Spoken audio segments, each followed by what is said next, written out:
And we're back for round three with Paul Salamh. Paul, I appreciate you coming on. This was a quicker turnaround than the initial conversation we had. But for people that haven't listened to our previous two conversations, I think one multiple years back on rotator cuff related shoulder pain and diagnostic kind of special tests, and then the most recent episode on frozen shoulder. For people who haven't listened to those, can you tell us who you are?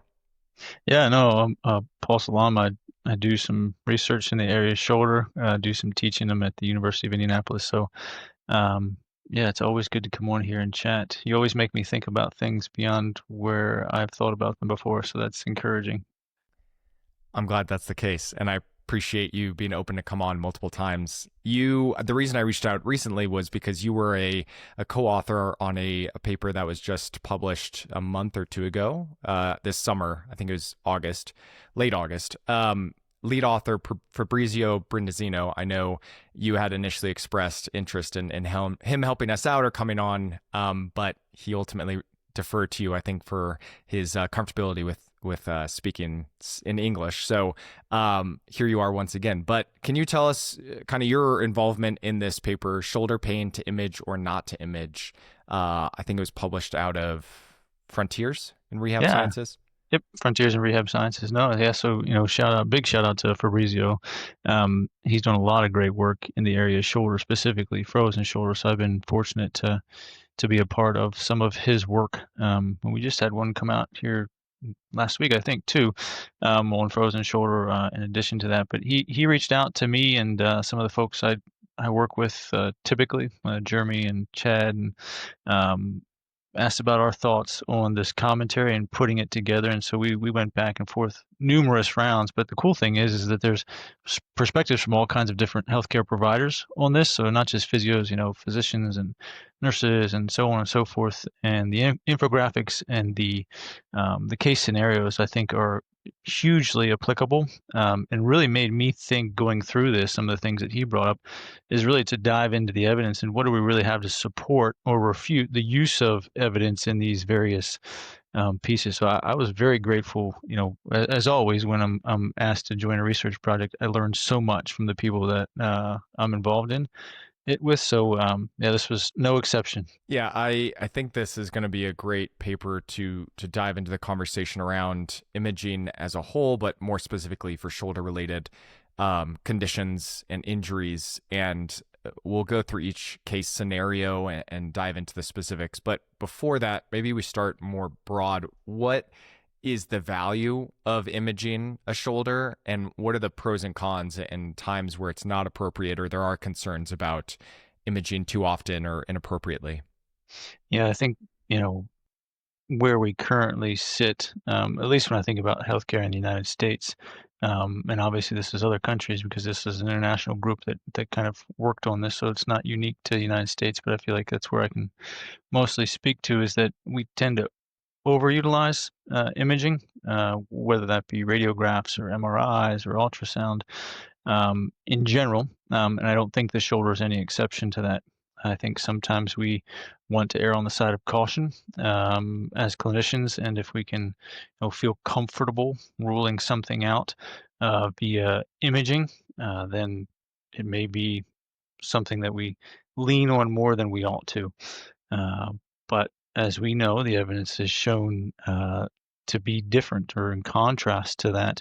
I also think one of the drivers behind the continued increase in use of imaging for the shoulder or other joints in general is the demand for efficiency and to sort of, move things along in clinic and see more and more patients. And so what that ultimately does is forces us to spend less time with the patient through our interviewing and clinical decision making, and then it's easier to quickly refer out for imaging and then make the decision based on that instead of using what we may have intuitively or been trained to do, and that is have that conversation with the patient, let them sort of guide us on whether or not what they're presenting to us truly does need imaging at that point or not. And for before we dive into these clinical scenarios, it may be helpful to briefly touch on the more common types of imaging that can be done for shoulder related diagnoses or injuries. And you don't have to dive into a ton of specifics, but maybe highlighting some of the differences between, let's say, an MRI, a radiograph, potentially CT scan or ultrasound. What are some of those differences, and when would one be considered over another? Yeah, so I think, radiographs, obviously we begin to think about that when we're suspicious of fracture or ruling out, osteosarcomas or things that may be, very visible on a radiograph. And also, I think radiographs tend to be relatively um, populated in orthopedic clinics, right? So oftentimes there'll be easy access to a radiograph where you might actually be in the physician's office and they might say, "Oh, go down the hall, get a radiograph, come back, have a seat, and then we'll look at the results," right? So it's quick, it's easy, can rule out some potentially red flag stuff. Specifically following trauma is when I think about the use of radiographs in the shoulder, so dislocations, fractures, that can be SC, AC, glenohumeral joint, all that business. And so my mind first goes to those sort of things when I think about the utility of a radiograph surrounding the shoulder. Um, and that also tends to be a little less, how do I say this? It doesn't really change the narrative a whole lot for folks, or has the potential to not be um, negative in its impact with the results that we find on radiographs in contrast to MRI, right? So we look at MRIs and we think, okay, let's get an MRI to see if there's a rotator cuff tear, or an MRI for a labral tear around the glenoid. Um, and the the thing that happens there is we know through evidence there are so many individuals who asymptomatically have rotator cuff tears, maybe even full thickness rotator cuff tears or tears in their labrum. We have, baseball pitchers in the major leagues who have, findings on their rotator cuff and labral tears, but they have no pain and they're functioning at high levels. So the correlation of an MRI and what you see, and the pain experience of the individual more often than not doesn't match up. And so therein lies for me, with regards to the shoulder, one of the biggest pitfalls is to look at an MRI of a patient who comes to you with shoulder pain and immediately look at the abnormality, or whatever that is, and associate it with their pain, when in fact that abnormality may have been present prior to their episode of pain. It may be a senescent change. We all know rotator cuffs, fatty infiltrates, devascularization, tears, all that happens in our fifth, sixth, seventh, eighth decade of life. It's like our hair getting gray, or as Jeremy Lewis sort of states, like wrinkles on the inside. We age and things happen. Whether or not that's associated with our pain experience is to be determined, and oftentimes we find it's not. So then we begin to question the actual validity of some of those results in those scenarios. And then it's up to you if you feel like it's worth diving into ultrasound and or CT scans for shoulder. Yeah, I think what we look at there maybe is a little bit more in depth, right? So when we get to CT scans, you can, have maybe look at a little bit different stuff. Ultrasound, I think, is a nifty little thing when you think about calcific tendinitis of the rotator cuff. I've seen that be incredibly useful at not just diagnosing, but the treatment with injections, from physicians I worked with when I was at Duke. And that's primarily what they do in their clinic. And I've seen that be incredibly useful. So I think the idea isn't whether imaging is useful or not. It's for who is it useful for, and when do we use it, and how do we interpret the results. So there's no question that there's utility behind imaging in the shoulder. It's just what we do with that imaging, and when do we refer out for that imaging, so that we're not overburdening the healthcare system, the patient, we're not creating a false narrative, and we're doing it in an appropriate manner. So Yeah, that was helpful. I appreciate it. And you did a really good job touching on this with our previous conversations of special tests and with frozen shoulder more specifically, which we'll dive into one of these clinical scenarios, but a heavy emphasis on the subjective exam, understanding their history and how much that can guide decision making, and how imaging may or may not be appropriate from that history and subjective, and gives a lot of clarity that imaging may not change, or gives that nuance to your point of these age-related changes that may have already been there for years or decades that don't change treatment, and that may paint a narrative in someone's head if not thoroughly explained or discussed, of how these, like you said, are wrinkles on the inside and things that generally don't correlate strongly with their symptoms or may not change management. So I appreciate those caveats.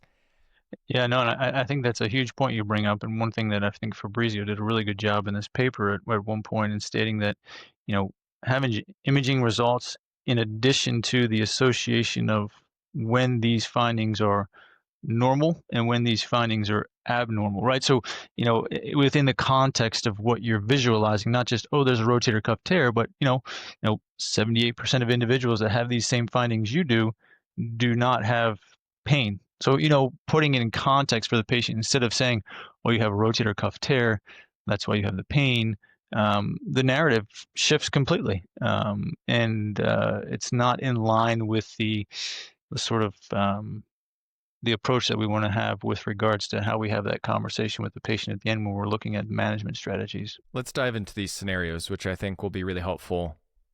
Clinical condition one, and for people that haven't read the paper, they can download the PDF, and there's table one has all of these different conditions and scenarios. So we're just going to go through each, and I'll read through the scenario, and then we'll go from there. So this clinical condition initially are, the example is suspected red flag conditions. The clinical scenario is a 56-year-old housewife woman presented via direct access with atraumatic right shoulder pain. The patient reported concurrent right thoracic pain in the region of the seventh rib and exacerbation of shoulder pain with vigorous housework. She also reported a spontaneous cough of 2 weeks duration. Notably, her night pain lessened when laying on her right side. No deficits in strength or sensation were reported, and the clinical shoulder exam was unremarkable. So, obviously, that's somewhat of a brief summary, but gives a lot of information that a clinician can think through and provide some of these key clinical features. Paul, in your eyes, what are things that clinicians, when they hear that scenario, things that they should be kind of pulling out as big pieces of information or helpful to move forward? Yeah, no, I think there's intentionally built into this scenario, but not unique to what you might experience with a patient. In this case, is that right off the bat, you should be suspicious of something non-musculoskeletal here. And why that might be is, so we have this persistent cough. The pain doesn't originate from the shoulder joint itself. At least we can't reproduce it during our physical examination. Sort of the pain resolves, I believe, in this case, when they lie on their affected side. And so those sort of things, to me, I think the biggest thing is the persistent cough, the presence of where the pain is, and that I can't reproduce it on my shoulder exam. Not being able to reproduce shoulder pain on a shoulder exam for me is a huge spidey sense tingling sort of moment for me, because I ought to, if someone has something going on in their shoulder and I can't reproduce it with some level of elevation or resistance or fatigue or endurance testing, then I need to start thinking outside of that box. And with this, the imaging and management impact, they discuss an X-ray as that initial imaging modality to rule out lung involvement. Yep. As a therapist, do you have recommendations for these clinicians that are trying to have these conversations in the clinic in real time? Is it noting hearing their story, the findings, the subjective, the objective exam, and then making a pretty prompt referral for going in to see their primary care doctor, to urgent care? How does a clinician kind of orient themselves in this scenario of, where do I go from here if I know imaging is warranted? Is this an emergency? They need to go to the ER. Sometimes it feels hard to scale. Oh, they should go to the PCP at some point, hopefully within the next few weeks, or this is an emergent. We need to work on this or have this progressed now. Yeah, I think, these scenarios present themselves in a way that at least this one, from my standpoint, if I was a clinician seeing this patient. I wouldn't need to feel like I need to put them in a wheelchair and take them to the emergency room right now. But, with their consent and after having the conversation that I would have with them, I'd reach out at the very least to their primary care physician, let them know the patient's symptoms, what's going on, and why I'm suspicious of something other than a musculoskeletal origin for this. And so, this is something I talk to students a lot about, is that you don't just stop at the subjective, if you're able, right? So in this case, we can continue on our objective examination. We can go through, we can test things, and that's how we find that we aren't able to reproduce the shoulder pain with our shoulder examination. And so all that's useful information to pass along to the clinician you're having a conversation with. What you don't want to do is call up the clinician, 2 minutes into the conversation and say, "Hey, by the way, I'm seeing Sally so and so, and I think because they have a persistent cough that there might be some lung involvement." Like, that's not as thorough as we could be, and it's not the best way to get the patient to the help that they need. And so appropriately moving through as much of the examination as you can, without causing harm, and then being able to relay that information intelligibly to the provider that you're calling. And I'm well aware you might call the physician's office and get the nurse or the physician's assistant, and that's fine. You're gonna have that conversation with the patient. You're gonna have them follow up, and then go from there. Anything else on this clinical condition of red flags that you think's worth touching on before we go into the next condition? I think those are the bigger points. Yeah. Post-traumatic painful shoulder is our next condition. Clinical scenario is a 48-year-old male lawyer presented to a private physiotherapy practice with left shoulder pain. He reported a fall from a height of 1 meter 1 week prior. He did not seek emergency department care initially as the pain was not severe. However, the pain has since intensified and is now present at night. Shoulder movements, particularly abduction, were reported as painful. The patient has a history of smoking since the age of 20 and rheumatoid arthritis diagnosed at age 28, managed with corticosteroids during symptom flare-ups. So similar question, Paul, what are the things that clinicians should clue in on, and move forward with? Yeah, so here, we've got that he fell from a height, so there's trauma. So anytime there's trauma, I'm suspicious of, the potential of fracture or dislocation. And it's not uncommon, particularly with posterior dislocations, to be misdiagnosed, even on a radiograph, not seeing that light bulb sign or not having experience with that, from whatever aspect. And so, even with a radiograph, sometimes some of these things can be challenging to detect. But so trauma number one, trauma, he hasn't had any imaging done yet. He hasn't seen another provider. And so the pain hasn't resolved, really. And it's intensified a little bit more now at night. So we've got some night pain following a trauma. Another big thing here is the smoking, but probably more importantly is the 20-year use of corticosteroid injections, due to his rheumatoid arthritis. And so we know the effects of corticosteroid injections on bone and ligaments, tendons, all those things, and what that does. And so that may predispose this individual, not just to, some of that occurring initially, but also prevent some healing from occurring without appropriate measures in place. So with the trauma and some of those history pieces, and not having had a radiograph, I would be suspicious. The other big thing is the limited movement pattern that I see there. I'm also very suspicious, and I know it's hard to kind of take these cases as words on paper, or these days words on a screen, and understand what that looks like in front of you. But I can tell you, having had patients who very similar to this case in front of you, and they're describing this trauma, and they're describing an intensity of pain with or without the history of the corticosteroid injections, and they're unable to move their shoulder very far. I'm pretty sure at that point, that I'd want to rule out any osseous deformation prior to moving forward. You mentioned sometimes it can be challenging to, even on x-ray, to see the posterior dislocation. With how someone's presenting in the clinic, anterior versus posterior dislocation, what are some things they're either describing or that you're noticing in the objective exam that would maybe be obvious or a little bit more subtle as to an anterior versus posterior dislocation? I think the mechanism primarily, and then the visibility of an anterior dislocation versus a posterior dislocation from an eyes on shoulder perspective for me, which is another thing that, teaching young aspiring clinicians is that expose the shoulder. You do not do a shoulder examination without visually seeing the shoulder, right? And so that deformity anteriorly tends to be much more obvious on most individuals, not always, but most of the time versus a posterior lock dislocation. And people can have a fair amount of movement even with that. But that anterior aspect of the shoulder being sort of the window to the shoulder, meaning that it's very easily and highly likely, if it's going to be a dislocation, to dislocate anteriorly just by the mechanism. So falling on an outstretched arm and that sort of that posterior lock dislocation different than sort of that moment where you're up in the 90-90 position and you get hit or you fall or you're trying to catch yourself from a fall, and that you get that tension on there, and that mechanism. So the mechanism, the visibility, and then their ability to move or not move, I guess, how guarded they are.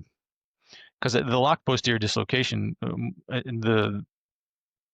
the masquerading piece of that is that people often misdiagnose it as a frozen shoulder, because it's stiff, it's painful, but it just doesn't present like an anterior dislocation. So they're like, oh, it may not be dislocated, it must be frozen shoulder. And for this post-traumatic painful shoulder, the recommendation would be imaging. What specific type of imaging in this context would be first line?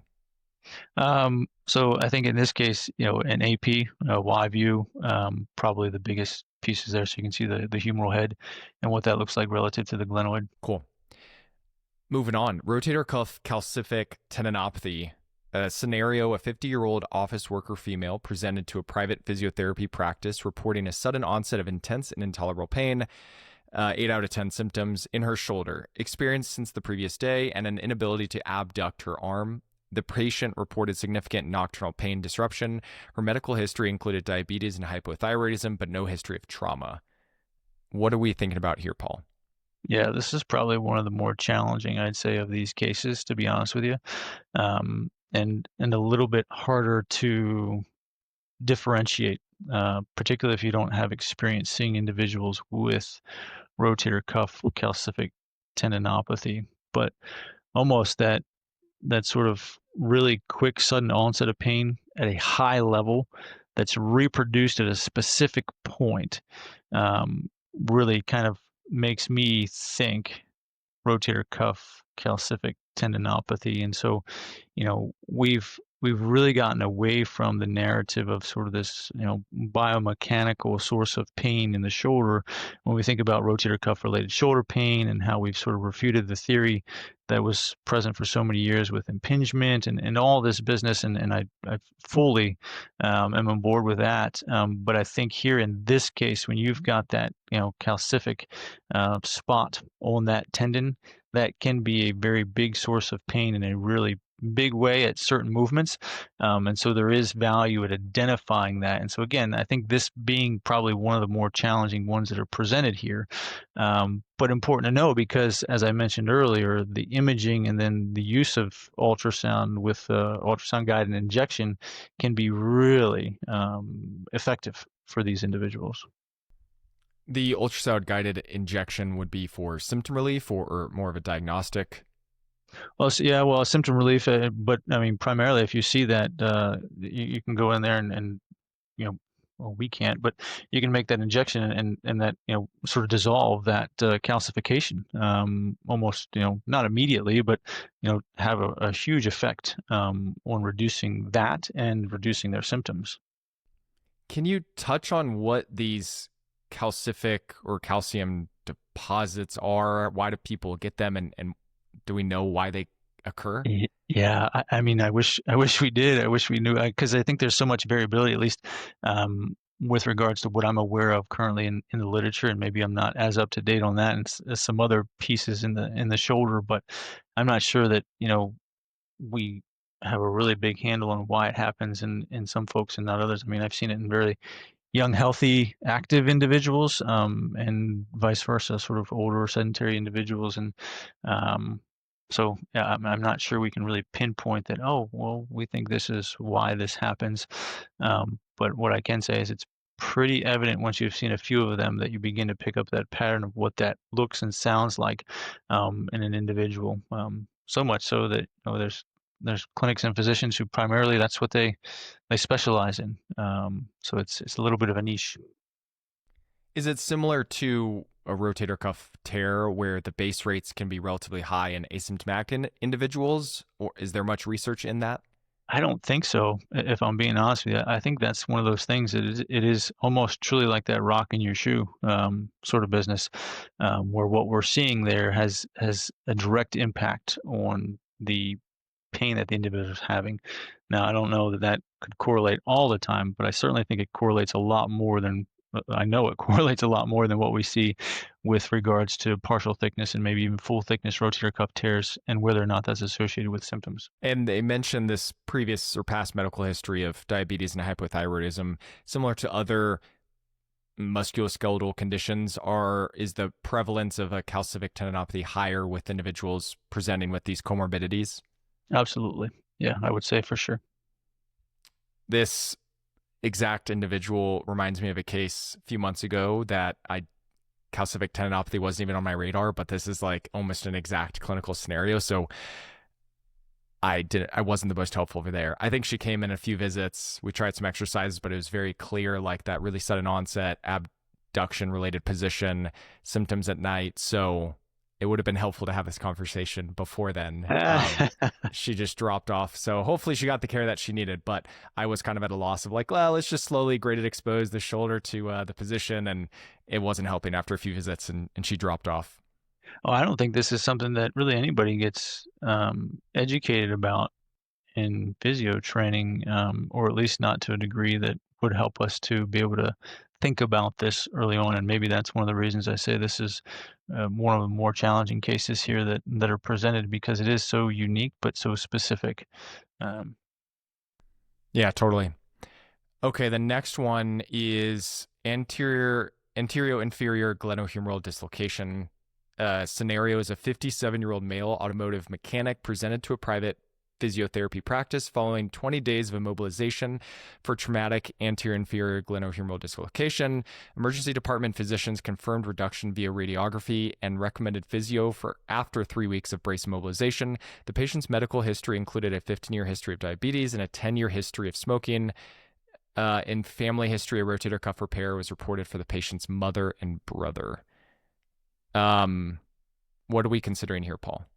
yeah, so this is not as tricky as the calcific business, but again, this is one that kind of flies under the radar a little bit. It's a very specific scenario, I think, but also something that's very possible to see in clinic. So you have someone who, they were immobilized, but no further treatment was done, right? And so they're immobilized for a period of time. They're coming to see you.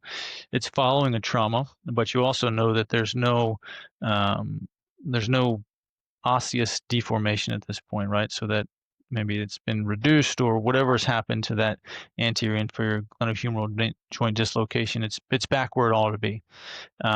But because of the trauma, because of the history of maybe smoking and maybe the familial history of um, individuals in their family having rotator cuff repairs, that might be a little bit of a lead into that. But I think can't dismiss the full potential of a full thickness or a severe traumatic rotator cuff tear. And so, you think about if it happened 20 days ago. So let's say they went and they had this dislocation in conjunction with a full thickness tear of their rotator cuff that was not present before, that was due to the trauma. And now they've been sitting 20 days immobilized. We begin to get some retraction. Smoking doesn't help with the healing. It's not going to help with the healing after surgery, but it's definitely not going to help with the healing when it's not being treated. And so there also hasn't been much movement that's been done. And so as we begin to ask this individual to move and use their shoulder, it's really hard to get a sense of what their strength looks like early on. So that then just further delays the in-your-face aha moment of, they're not able to reproduce much when I ask their external rotators to do something. And so I just want to be clear with this. This is different than what we refer to as sort of rotator cuff related shoulder pain. So it's the non-traumatic, slow, gradual onset is a different animal than what we're dealing with here. This is a trauma. This was induced potentially by the trauma, and it's what we're sort of left with and faced with within this particular scenario. If that individual had the opposite of what you described, this slow, gradual onset of shoulder symptoms, loss of function, loss of strength, and they ended up being in the same kind of position where their limitations in certain positions with the amount of force they can produce or their overall function is similar to how they would be potentially presenting in this context of a traumatic, full thickness rotator cuff tear, would that management change if the presentation was similar? Mm. Yeah, I think when you say presentation, you mean the objective findings would be similar, but the subjective findings would be different. Correct. Um, I think I'd have to be a little bit more conservative in my thinking if it was non-traumatic, even with the same presentation, because we know that those things can occur for different reasons. But when it's traumatic, in this case, I begin to think a little bit differently, and maybe some of that will come to light when we get to the final case. But it's a great question to ask because there's this kind of back and forth. Well, we treat the traumatic different than the atraumatic, and do we really have evidence to say why we should treat the traumatic different? We definitely have evidence to support why the atraumatic is what it is, right? But we see people with full thickness rotator cuff tears get better over time at 5-year outcomes without surgery. So even in the presence of a full thickness rotator cuff tear that's not traumatic, there's evidence to support that these individuals can do relatively well. And in this context, because this individual has a long history of smoking and that can impact, like you said, the recovery currently, and then if a surgery was to be performed, the impact of the quality of the repair and maybe the failure rates, are surgeons less inclined to perform a repair in these contexts of the rotator cuff tendons when someone is a chronic smoker? There's just multiple comorbidities that they know will increase maybe the likelihood of failure or compromise the tendon repair quality? Yeah, I think it's surgeon dependent, right? So I can remember a surgeon at Duke Sports Medicine when I was there that he would not perform those procedures in individuals who are not willing to quit smoking up to a certain point in time prior to the surgery. So he was very adamant about that. And then I know other surgeons who are like, well, that's their choice socially, and if that's what they want to do, it shouldn't impact me in their management. But certainly, I think most oftentimes would be part of the conversation that your smoking certainly will reduce the rate of healing with this. And there's probably a judgment call, right? I'm not an orthopedic surgeon, but I would imagine there's a judgment call with some of the conversations I've had with orthopedic surgeons about, when, if it's retracted too far or there isn't, enough to come in, and there's all these other factors that put this individual at risk right up front for not doing well, then do we need to consider other management strategies? That's why it's so important to have, these cross-disciplinary conversations that unfortunately don't happen as often as we'd like or are prohibited in certain settings. Let's dive into frozen shoulder. Yes. Clinical scenario: a 58-year-old female architect presented with a 4-month history of daily and nocturnal shoulder pain, unresponsive to pharmacotherapy. The patient reported severe sleep disruption and an inability to abduct or rotate her arm. Passive range of motion was also limited, with an empty end feel due to intractable pain. Her medical history included diabetes, dyslipidemia, a rheumatological pathology, i.e. lupus, and a history of uterine carcinoma 3 years prior. What are we thinking here, Paul? Yeah, so this is one that I think there's probably a little bit of a back and forth on imaging here. And we've discussed this in some of our recent frozen shoulder work, particularly with the Delphi we did internationally, which is referenced here. Um, because and here's side of both sides of the story, and I'll let you kind of decide where you take it from here. Is that um, the things that can masquerade as frozen shoulder are big scary things. They're nothing to mess around with. This isn't, oh well, if I diagnose them with a frozen shoulder and we don't get imaging and it's panco it's not like the pancos tumor.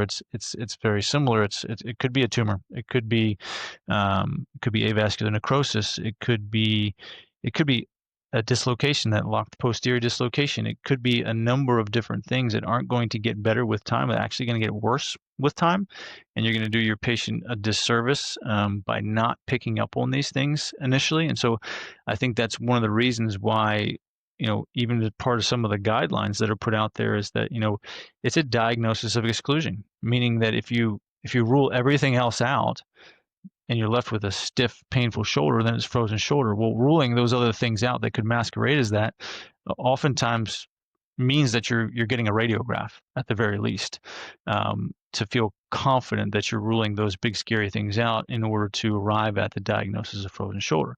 However, there's been significant work that's been done to show that through a thorough subjective and objective examination, that we can identify these individuals through their history and their presentation, that may need a radiograph versus those that don't. And so, because of the overutilization of imaging in general and what we know about our ability to kind of hone in on these things, that's the other side of the argument, is that if we do a good job doing our job, then we should be able to identify those individuals who may need a radiograph to rule something out that doesn't appear to be musculoskeletally related. And so, within that Delphi, which is, I think, part in this case here, is that, if we are treating this individual that we believed has frozen shoulder and they're not progressing well, they're not, doing as we would hope they would do, then at that point in time, we might might refer out for a radiograph. But initially, unless there's something from my subjective and objective examination, I may not just jump to those conclusions. But it's kind of both sides of the story there. If there is concern for a neoplasm or avascular necrosis, are there things that you would hear or see that would be atypical for a typical frozen shoulder presentation or diagnosis? Yeah, I think that's the harder part, where, you know, depending on where those things exist in and around the shoulder, you may see it look very similar. You may see it come out in your physical examination of the shoulder, different than what we saw with the first case of the woman with a cough, where you couldn't reproduce it. So there may be times where it's stiff, but it's not as cut and dry as that first case, and I think that's one of the reasons why clinicians feel more comfortable getting that radiograph and ruling those things out. One, because it's not as easy to differentiate through some of the exam findings, but I think it can be done, and maybe with experience, potentially. But then the other piece is because some of those competing diagnoses are so big and scary that you don't want to miss them, because you literally could be saving someone's life, um, you know, or not, by that mismanagement early on.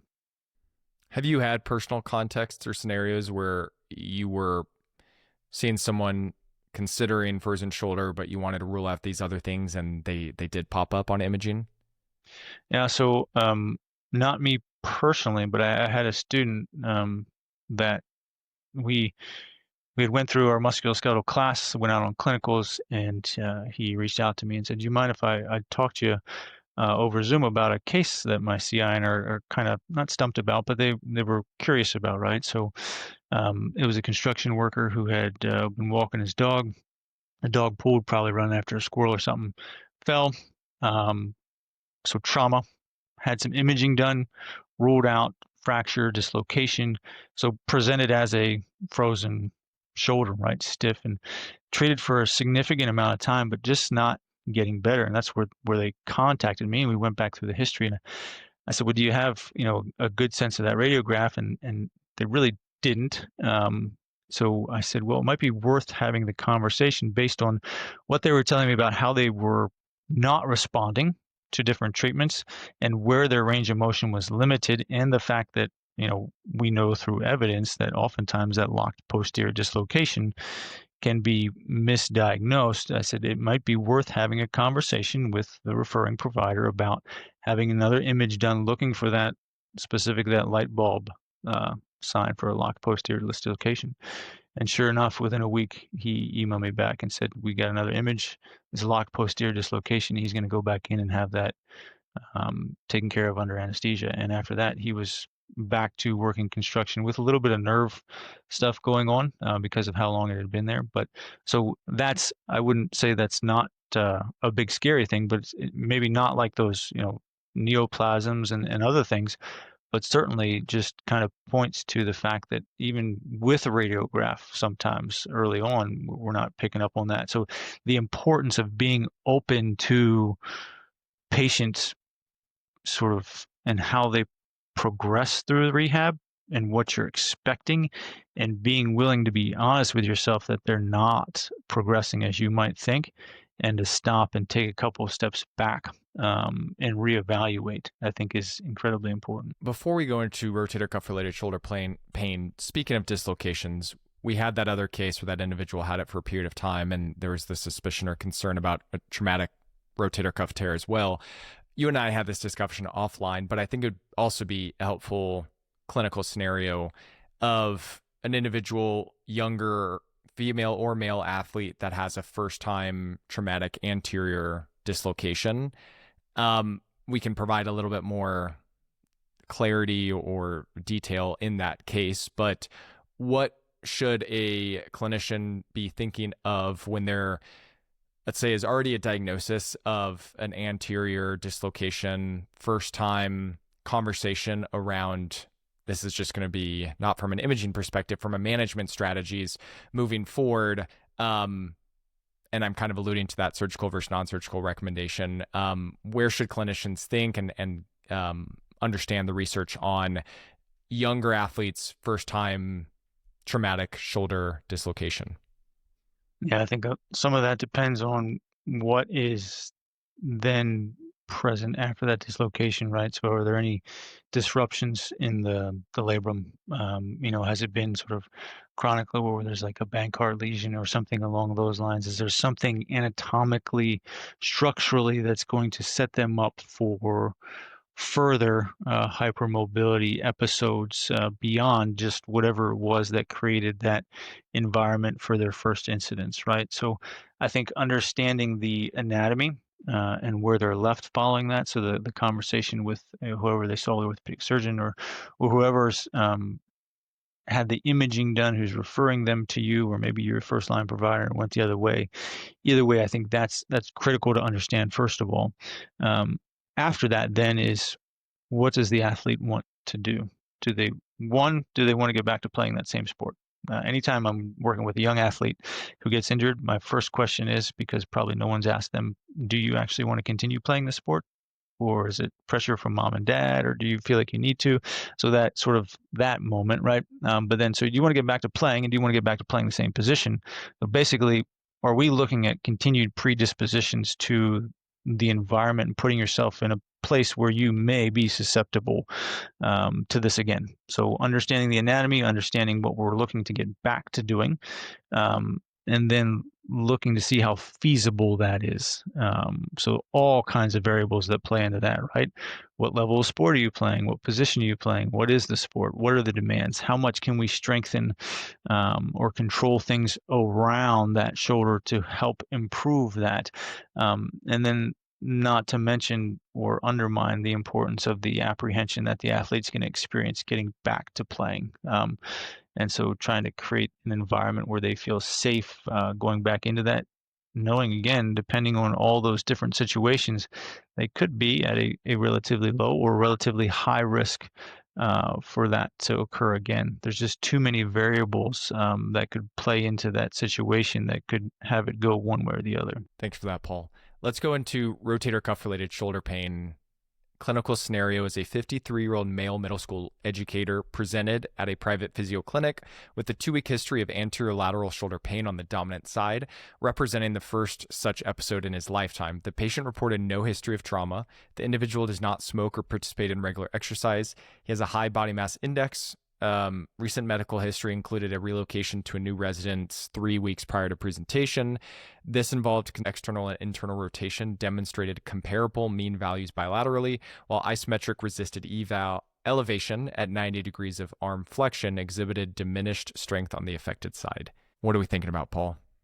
Yeah, I'm definitely not thinking about imaging, that's for sure. So when I see this, this is your classic rotator cuff related shoulder pain case. And I would also say that it's probably for physios what you're going to counter more than any other scenario that's in this manuscript, if I'm not wrong on that. This is sort of what we're going to see as physios who are going to come in contact with individuals having shoulder pain, is this rotator cuff related shoulder pain business, with regards to these different scenarios. And so, you know, this for me, but I'm incredibly biased by, you know, the research that I've done and who I hang out with from a research perspective. But the evidence supports it, that this is an individual who needs to be managed non-surgically and who does not need to have imaging done, and certainly doesn't need to have imaging findings put into their head that there's a tear that may already exist in a 53-year-old individual, in most cases on their asymptomatic side, and that's the source of the pain. Because once an individual correlates the fact that they have pain and there's a tear, there's only one thing that's going to make that tear better, and that's surgery. When oftentimes we know that's not what's needed. It's needed to, you know, we need to let it calm down and progressively load it, which is one of the reasons surgery works so well, is because you're forced to let it calm down, and then through rehab you progressively load it. So we can do better to create that environment outside of a surgical intervention, and evidence is, you know, it's surmountable that this is, you know, this is where it's at. Yeah, and I, we could go back and forth on the diagnosis or the name of rotator cuff Oh related yeah, shoulder pain, on describing it to a patient for the clinicians that are coming to a conclusion of what they think it is and management options. Do you think it's this term of rotator cuff related shoulder pain is the best, term to use with patients, or versus just saying pain in the front of your shoulder, your rotator cuff tendinopathy? Like, how much do you think that this specific name should be utilized with clinicians versus just kind of a research context? yeah. No, I think certainly from a research perspective, I'm cool with rotator cuff related shoulder pain all the time, currently. But then there's some people who are like, well, you're trying to get away from a pathoanatomical diagnosis, but you're using the word rotator cuff. And I'm like, yeah, I get that. But it's also very commonly known, so people understand what you're saying. And so, you know, if the patient's using the term rotator cuff already, then I may utilize it, but more often than not, I'm going to say, well, you've got shoulder pain, right? So you're here to see me about your shoulder pain. We finished the evaluation, and we're in our shared decision-making conversation where I'm going to speak to them about what I think is going on, and then allow them to understand what the different management options are, and let them make the decision on where they go with those things, and the evidence to support that. So, you know, I think evidence, not just, you know, what's been done from a research perspective of my experience as a clinician and what they bring to the table as the patient. And so I think for that, it's, hey, you know, your shoulder's hurting you in these different areas, these different conditions. This isn't something that is unique to me as a clinician seeing, and people oftentimes do really, really well. I wouldn't even say often, but, you know, people do really well working through therapy and managing these symptoms. And I don't know that I need to even have the conversation about, well, you know, it depends how you manage your conversation with patients and whether you feel comfortable talking about surgical interventions versus non-surgical interventions. But from a terminology standpoint, shoulder pain, unless otherwise indicated, the last time I checked, that's still an option for us to choose, because we don't treat rotator cuff tears as physios, but we do treat individuals with shoulder pain. And for the confidence level of, or the just the conversation maybe on a research standpoint as well, rotator cuff related shoulder pain as a term versus rotator cuff tendinopathy. Obviously, tendinopathies are that term is utilized in other areas of the body. Why is it not just termed a rotator cuff tendinopathy? Yeah, and I think that's because related speaks to where primarily the pain is likely to come from with regards to shoulder pain. I mean, there's so many areas that pain can come from in the shoulder, and oftentimes it's the bursa. It has incredible, proprioceptive, pieces to it, and pain receptors, and it's just the ability of it to produce pain or give us this pain producing image or feeling, and knowing that nociception isn't the only thing that can cause us to feel pain either. And so related means that, okay, there's your rotator cuff around your shoulder. The pain might be related to that. Tendinopathy really puts it kind of back to the tendon of the rotator cuff. So it's not terribly different than saying a rotator cuff tear, because when we say rotator cuff tear, we're really talking about that musculotendinous junction, well, more often than not. And so, yeah, I think names do matter, particularly to patients. But if we got down to the nitty gritty here, I think you know the importance is that we're not focusing on a pathoanatomical structure as your source of pain, but we know there's so many other things that can feed into that source of pain around the shoulder. And we see people with these tendinopathies, tears, whatever in their shoulders without symptoms. Maybe one more before we wrap things up, Paul. The patient presenting with symptomatic shoulder osteoarthritis, Mm. things that we would be hearing or seeing from clinical exam. And then I would be curious. I don't see really many shoulder replacements, but the decision making from an imaging perspective or functional perspective on a total shoulder versus a reverse shoulder, that from an imaging standpoint or conversation with the surgeon, what would be the differential there for those type of procedures? Yep. So for osteoarthritis, is another differential diagnosis for frozen shoulder, right? Because it's going to present stiff. It's going to be in individuals that are older, which is a little bit different than frozen shoulder that can happen across all age spans. And so, I think one of the big things that obviously is really useful, it's the conversation we're having right now, is imaging to determine whether or not that osteoarthritis exists and to what extent, right? And so oftentimes these individuals are going to be limited in most ranges, particularly with elevation. So abduction, flexion, scaption, all that stuff. Maybe a little bit with internal and external rotation too, but primarily the elevation ranges. And you're going to hear and maybe even feel crepitus and some things. In severe cases, it almost feels like it's been described sometimes as sort of like a bag of rocks in the shoulder as you're moving them through. Is ratcheting and all those things. Those are severe cases. But again, I think understanding that is valuable, because that does kind of move your management in a little different direction, right?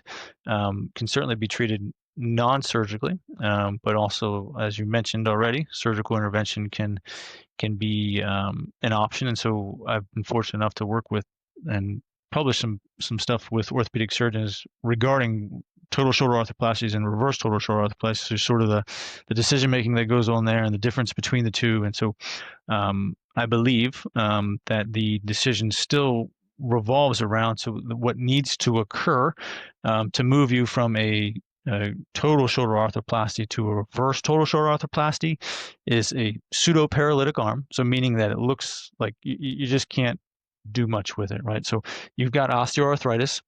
It's severe. You've got a pseudo paralytic arm, meaning there's not much function, and the rotator cuff is irreparable.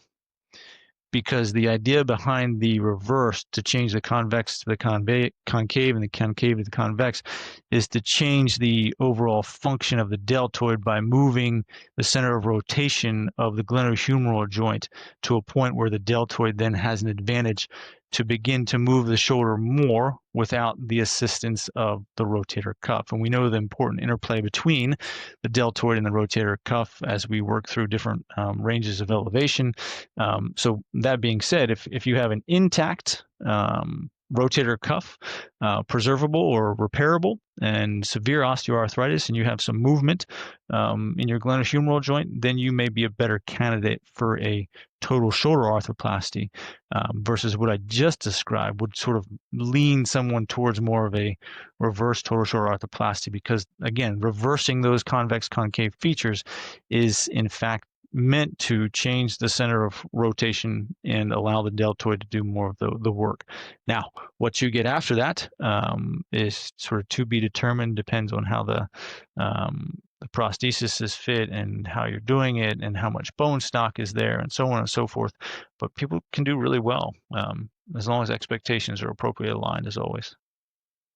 The normal total shoulder replacement, it's always going to have a rotator cuff repair element. Oh, yeah. And then the reverse total, it's irreparable, hence that's why it's reverse. Yeah, but and here's the other thing that's important to know, if clinicians aren't aware of this, or even students, it's important to know is that even with someone who has an intact rotator cuff and they're doing well and they have a total shoulder arthroplasty, you essentially are rehabbing a rotator cuff repair, because you have to go through subscap in order to open the joint and put the prosthesis in. So you cut subscap, open up the joint, bring it back, repair subscap. So you basically have done a rotator cuff repair. And so your precautions primarily aren't due to the prosthesis that's placed in, because that's as solid as it should be at time zero leaving the OR.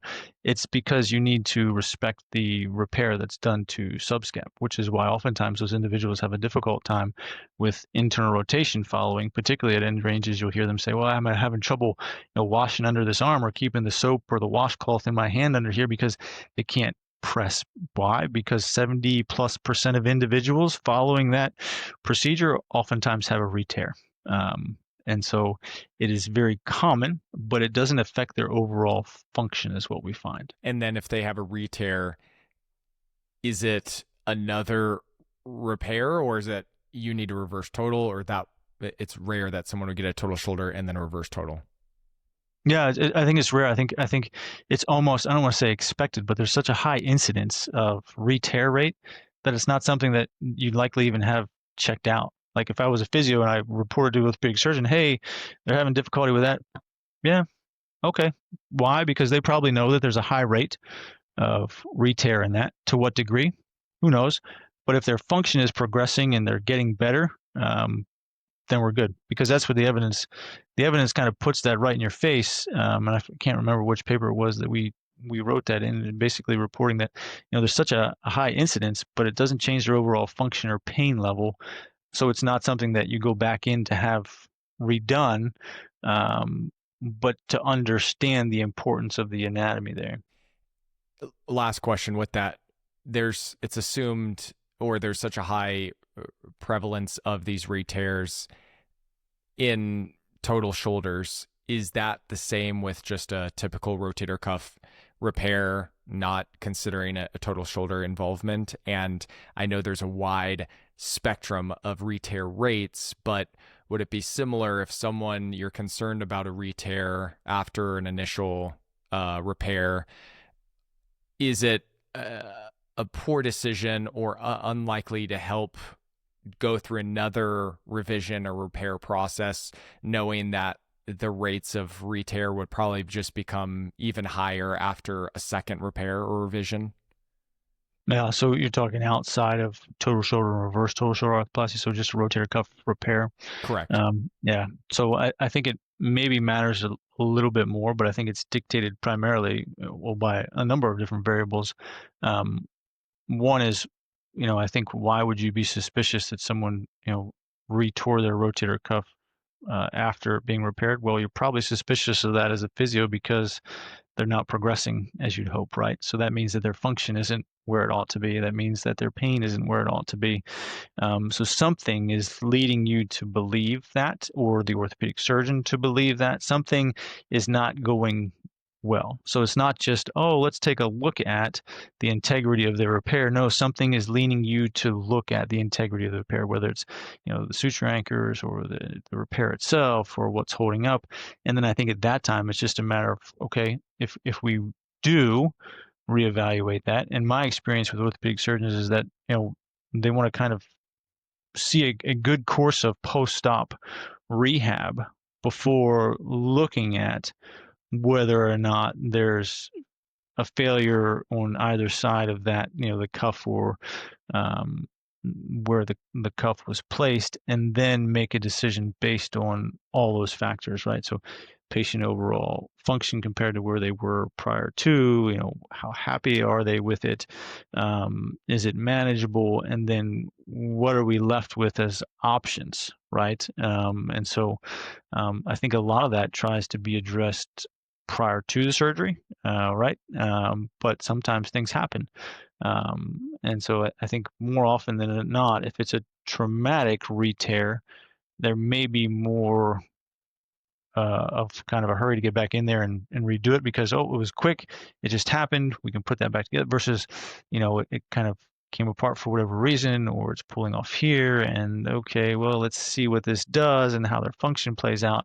And if not, then we can revisit that down the road and see what our options are. Anything else with imaging for shoulder pain that you feel like we should touch on before we call it, Paul?